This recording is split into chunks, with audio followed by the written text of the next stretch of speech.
fifth episode of a series we're doing titled Coffee with Crosby and Musicians. Again, my name is Joe Stivers and I'm the band director at Crosby Middle School here in Louisville, Kentucky.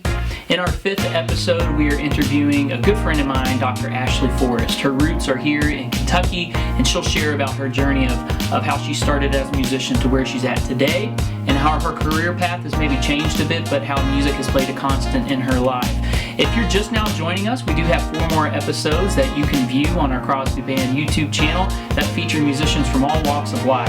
And again, our whole purpose in doing this is to connect with our students, specifically middle school in mind, of how we can encourage and just continue to foster this passion for music, that it is a lifelong endeavor, not just something that our students do temporarily.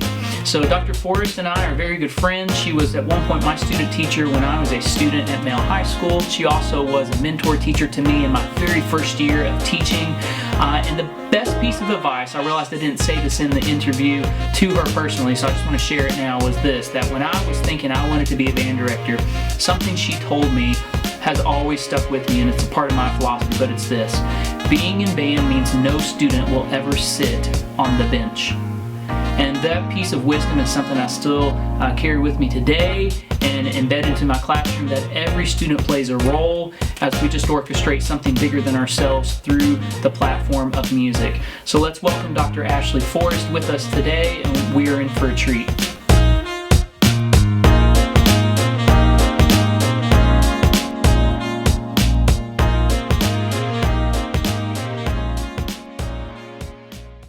Welcome back to another episode of Coffee with Crosby and Musicians. Today we have with us Dr. Ashley Forrest. My personal connection to her is that when I was a young musician, she was my student teacher at Male High School. So we welcome her to this episode this morning, and we're just going to jump right in. So good morning, Dr. Forrest. Good morning, Mr. Stivers. How are you? I'm good. How are you doing? No, doing pretty well. Pretty well. Good. Well, we always like to start our interviews with just asking each person to tell us a little bit about yourself before we dive into the questions that the students have prepared. Okay, well, my name is Ashley Forrest, and I actually am originally from Owensboro, Kentucky. I'm a transplant here into Louisville. I went to the University of Louisville to do my undergrad with music education, ended up staying and doing my master's. Which took me to meet Mr. Stivers when he was we'll say a little younger. Had hair. Yes, he had some different hair, yes. And he was a fantastic saxophone player and drum major in the Male High School band. So I do work with the Male High School band as kind of an assistant band director, so to speak, with them. And so that's what led me to meet him. And I enjoy working in Jefferson County, so I've stayed here. I am married. I have a little girl who's 4.5, who is a mini-me of me, so it's entertaining for me. And I'm a trumpet player, and I still play here and there with Louisville Winds, and still play my trumpet as much as I possibly can. That's awesome. And we won't hold it against you that you're a trumpet player. Well, okay. God's chosen instrument, so you know. Our trumpet players will love that. So. Oh yeah, God's chosen. Well, with our audience in mind being middle school, but we're also getting some parents to view, and I'm sharing this with other band directors in our district to just have dialogue about this. But again, middle school in mind. The first question our students formulated was, how did kind of your musical journey begin? Was it middle school? Was it before that? So my middle school journey actually began very early on. My grandparents were very musical. My grandparents had a piano and an organ in their home. Wow. They played all the time. In fact, they have and I don't know the technical model, but I mean, it had the foot pedals, it had the 3 keyboards, it has MIDI capabilities, a very nice organ in their home. My grandmother reads music, played in the church, when she could, and things like that. And my grandfather actually played by ear. And wow. Which was an interesting thing for them, because my grandfather would improvise some, and my grandmother would actually get upset with him because he wasn't on the page. So my grandfather was actually kind of he didn't know it, but he was almost a jazz musician, because he would change things and he liked the way it sounded better. And my earliest memories of music are sitting on the bench with one of them and playing and listening and bobbing my head back and forth. My grandmother says that I was the only grandkid that could keep, time right with it from the very beginning. And that was one of my favorite things. I used to ride my grandparents lived fairly close, and I ride my bike over there during the summer. And that was one of my favorite things. So it was early on. As far as band goes, I'm kind of ashamed to say it, but I actually joined the band in 5th grade to get out of general music.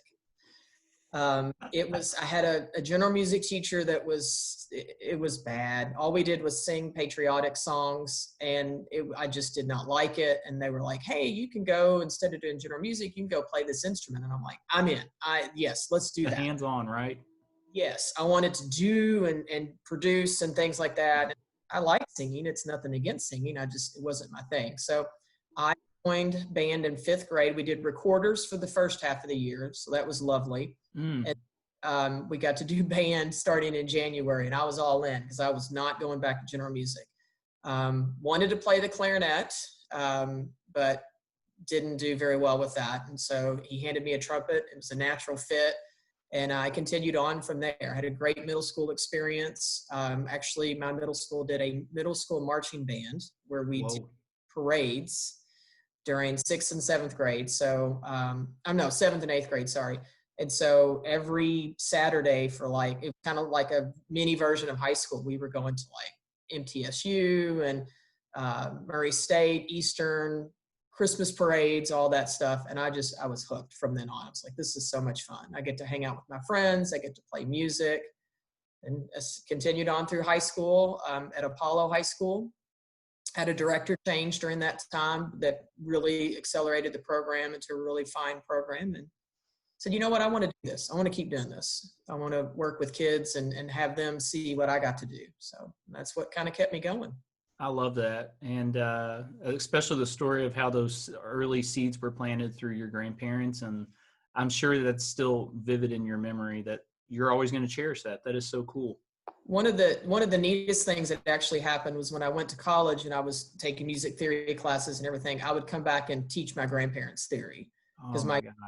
In particular, she's still very interested in it. She wants to know why things sound the way they sound, or why does she play certain chords at the end of a hymn. Yes. And a lot of it goes back to church music for her. And so that's been really a really fun thing. Paying it forward. That's awesome.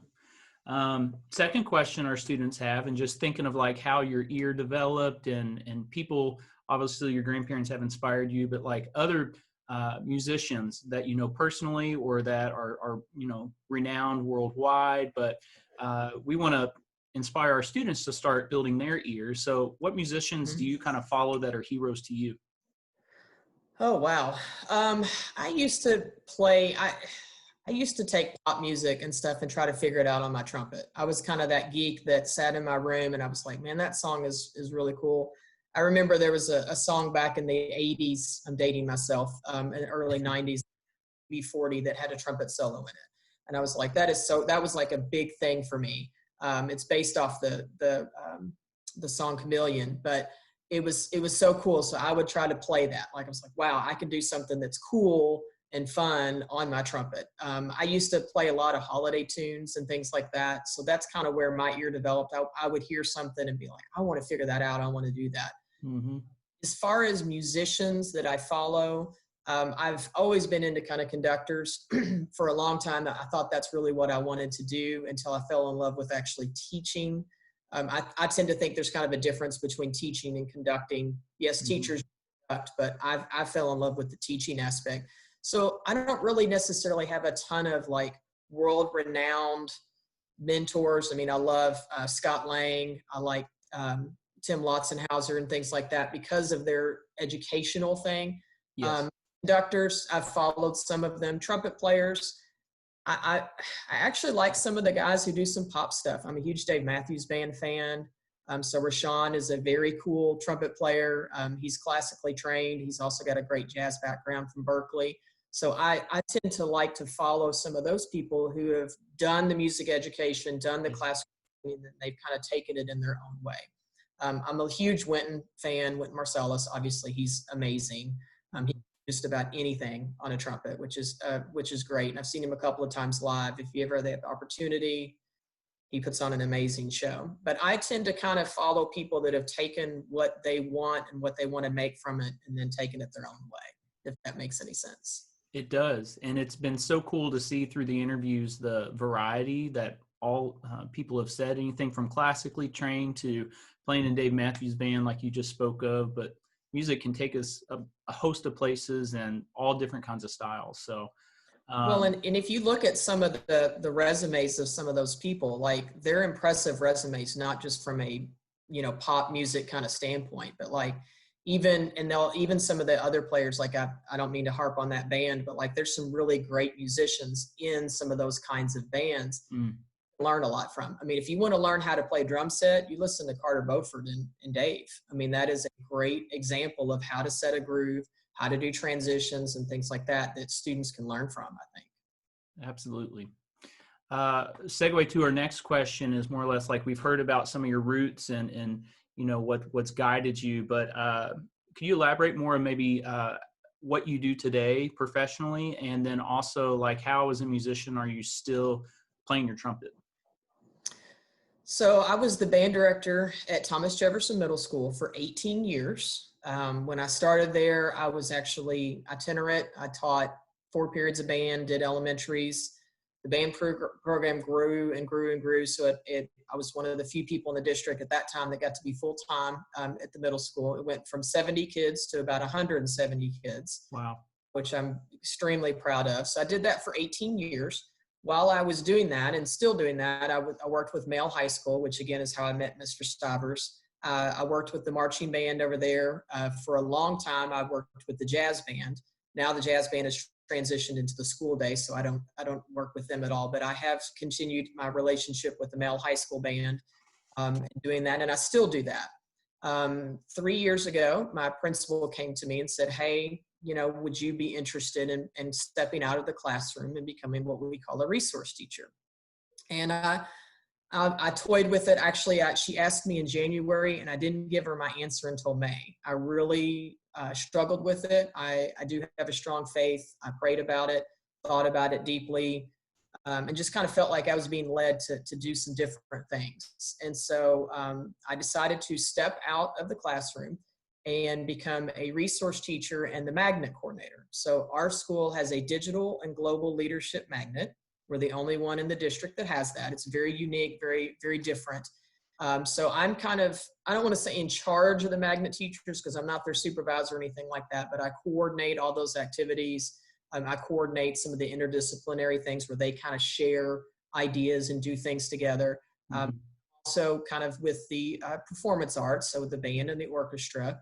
And so I was fortunate enough that we hired one of my dearest friends to replace me. So that's been really nice. And then the other aspect of my job is I work with teachers in their classrooms. So, band directors, we kind of have a reputation of having things a certain way. I know Mr. Stivers likes things a certain way in his classroom, and we tend to have really good classroom management and students building relationships with kids because that's what we do in band. We like each other. We like spending time together. We play music together. So I've taken a lot of those skills into regular classrooms. And so I can support young teachers, sometimes old teachers, and those types of things that tend to naturally happen in a music classroom and help transfer those into other classes. Absolutely. And I can be one of those people to say how fortunate I was to have you as that, not only student teacher, but like mentor and coach, because before K-TIP or K-TIP is not currently a thing, and students are like, what's the teachers had to go through a training, and I had to do that my first year teaching, and Dr. Forrest was appointed my co-leader, and it was awesome because she taught me that, we can't do anything without procedures and expectations, and to build that foundation, that's how we get to the music making. So you're great at that, and it's so cool you get to wear all these hats. So there's a lot of hats, but it keeps life interesting. I still love teaching, and that's one of the reasons I've kept my connection with the Male High School band. And I do still like playing. I'm still playing trumpet in Louisville Winds, community band here in town. Had the wonderful opportunity to play at the Midwest Clinic back in December, which don't know if you know, that's one of that's the Super Bowl of the band world. Yes. So we had the opportunity to play there, and I still play it. Still play for my daughter. She does say the trumpet is too loud, so I'm working on that. Um, Afraid she's going to be a drummer.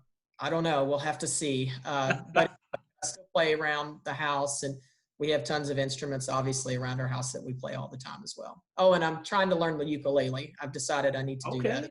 So My it's been a lot of. students have inspired me recently with the ukulele too. We did a talent show in the spring, and we had like I think 3 different contestants that just, I mean, they rocked it out. It was awesome. So You know what? It's an if you want to pick up an easier instrument, honestly, I know you're not supposed to say they're easy instruments and hard instruments, but one that you can just kind of sit around and have some fun with and learn. And there's tons of stuff out there that you can get online and different videos and things like that. It's really kind of become the thing right now, which is love it. fun.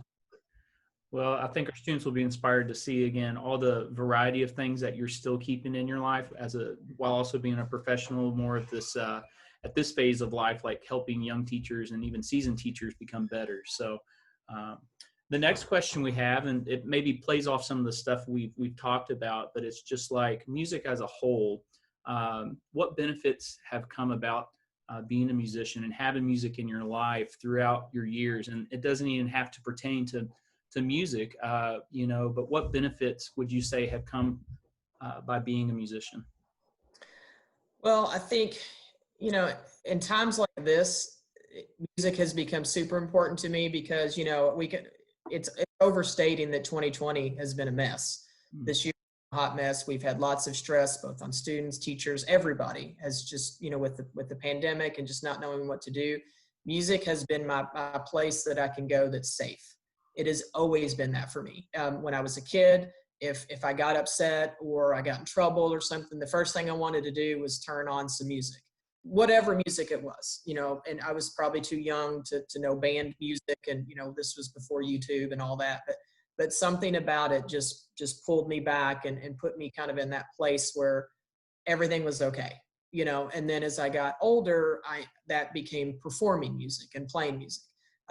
My parents always knew that if they really wanted to, I was a little bit mischievous. I was not a bad kid, but I was a little mischievous, still am. Mr. Stivers will probably echo that one. They knew they could get my attention if they're like, well, we're going to pull your trumpet away from you. It was like, okay, well, I'm with you now. Like I'm back, because that was my thing. It definitely is an escape for me. It is definitely, I could walk into a rehearsal for Louisville Winds and it's been a crazy day and I've been running around and this has gone wrong or whatever. And something about just when I open up the trumpet case, it's like, okay, this is my time. Nothing else is going to matter. I'm hearing the music. Here I go. And it's just powerful. I think sometimes we play certain music at certain times that meets our needs.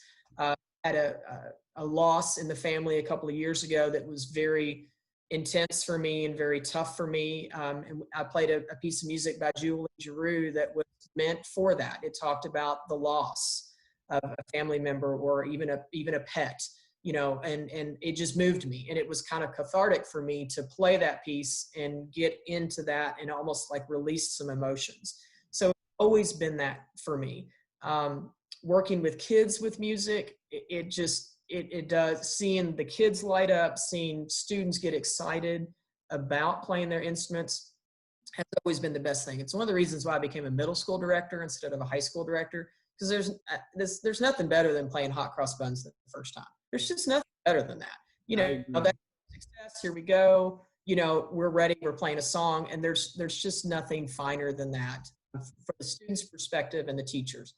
I think music is one of the few things that we do, and the other arts as well. I'm focusing on music, but I think dance and drama and visual art is the same way, where the performer and the audience are both having an amazing experience. That doesn't always happen in math class. Okay, and I'm not putting down math, but like it is a bonding experience that is about. And it's not mutually exclusive. It's something that you can share. And that for me is what has hooked me and is what has kept me going.